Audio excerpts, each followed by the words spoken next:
Kita beralih ke topik lainnya, di mana BMKG dilaporkan fokus upaya pencegahan kebakaran hutan dan lahan atau Karhutla di 6 provinsi rawan selama musim kemarau 2026 yang diperkirakan berbarengan juga dengan fenomena El Nino. BMKG menyebut pengawasan titik panas atau hotspot diperketat di wilayah Sumatera hingga Kalimantan.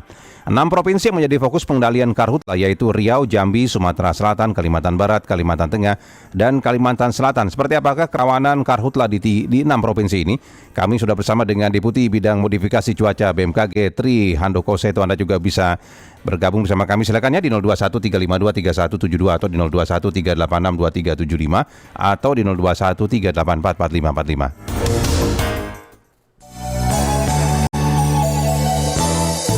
Wawancara Pro 3. Pak Tri, selamat pagi.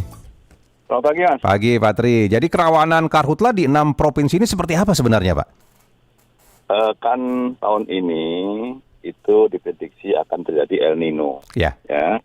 El Nino moderat dan berpeluang juga untuk kuat. Ini tentu dibandingkan dengan rata-ratanya curah hujan akan berkurang nanti di musim kemarau.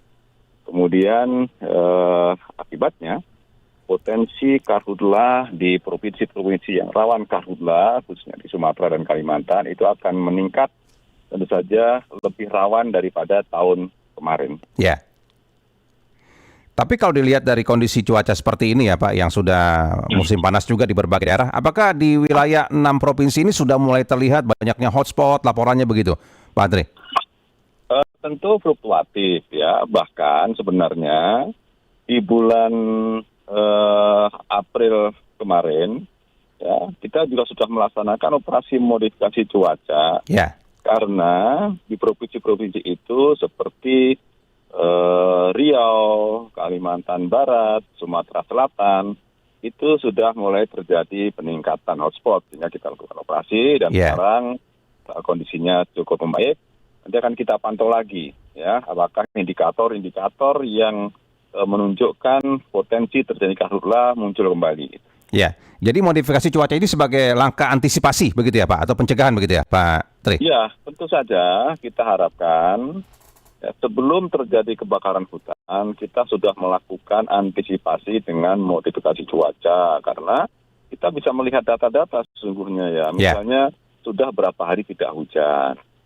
Kemudian apakah sistem peringkat rawan kebakarannya sudah mulai menunjukkan alarm. Kemudian apakah tinggi muka air tanah gambut sudah menurun.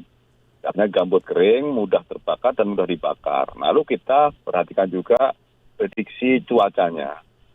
Ketika alarm-alarm tadi sudah mulai menyala, ya, gambutnya mulai kering, hujan beberapa hari tidak terjadi, kemudian peringkat kebakarannya cukup tinggi. Lalu selama masih ada potensi awan, maka kita lakukan operasi modifikasi cuaca supaya gambut kembali basah, tinggi muka air tanah gambut kembali naik, sehingga tingkat bahayanya menjadi berkurang. Begitu. Ya, nah lahan gambut ini kan disebut sebagai lahan yang kalau ada Karhutla kan sangat sulit dipadamkan ya, Pak Tri ya. Nah, apakah modifikasi cuaca ini juga ada seperti perlakuan khusus, misalkan sortinya lebih banyak untuk lahan gambut begitu, Pak Tri? Tentu kita sesuaikan dengan kebutuhan dan ketersediaan awan. Ya, kalau lahan gambutnya sudah sangat kering, tinggi muka air tanah gambutnya sudah sangat drop, ya, sementara awan tersedia cukup banyak, maka sorti kita maksimalkan, gitu ya.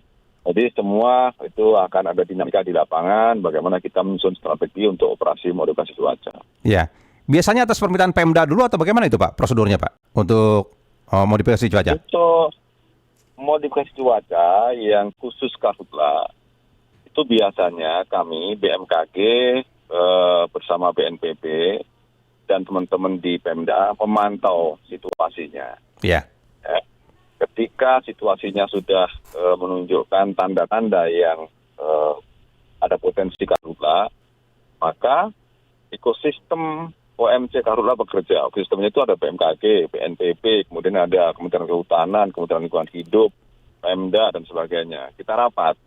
Nah, mana yang paling urgent, maka kemudian meminta ke BNPB ya untuk menyiapkan anggaran guna pelaksanaan modifikasi cuaca.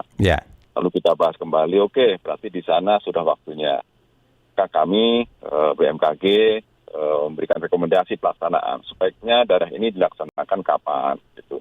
Dan anggarannya selain di BNPB juga ada di Kementerian Kehutanan, Kementerian Lingkungan Hidup. Bahkan perusahaan-perusahaan swasta besar itu di Sumatera, Kalimantan juga ada anggaran untuk melaksanakan operasi. Intinya kami seluruh ekosistem modifikasi cuaca untuk karhutla ini bekerja saling bahu-membahu, bantu-membantu. Analisis yang ada kita gunakan untuk bersama-sama mengantisipasi supaya karhutla tidak mengalami eskalasi yang tinggi. Ya, tapi patokannya memang harus terdapat awan yang bisa disemai begitu ya, Pak Adri ya? Iya, kalau nggak ada awan kan susah. Susah ya. Ini manajemennya harus benar-benar bagus gitu ya. Prediksinya harus tepat, kemudian kondisi lapangannya harus terpotret dengan baik, gitu, sehingga kita bisa mencari waktu yang pas kapan kita melakukan operasi modifikasi supaya hasilnya efektif dan juga efisien. Ya, jadi pemerintah dan BMKG memang fokusnya untuk potensi karhutla kali ini lebih kepada pencegahan daripada nanti pemadaman begitu ya Pak, kalau sudah terjadi ya Pak Tri ya? Iya, kalau sudah terjadi kebakaran hutan, apalagi kalau eskalasinya tinggi, itu awan itu susah tumbuh. Ya, awan susah tumbuh sehingga operasi modifikasi cuaca mengalami penurunan efektivitas bahkan efisiensi. Ketika itu awan sangat sulit, ya upaya modifikasi cuaca mengalami banyak kendala, dan kalaupun berhasil memang effortnya menjadi sangat luar biasa. Ya, baik kalau begitu. Pak Tri, kami nantikan perkembangan dari BMKG termasuk soal modifikasi cuaca di 6 wilayah yang memang rawan karhutla. Pak Tri, terima kasih banyak Pak untuk waktunya Pak. Iya, makasih. Selamat pagi Pak Tri. Pagi.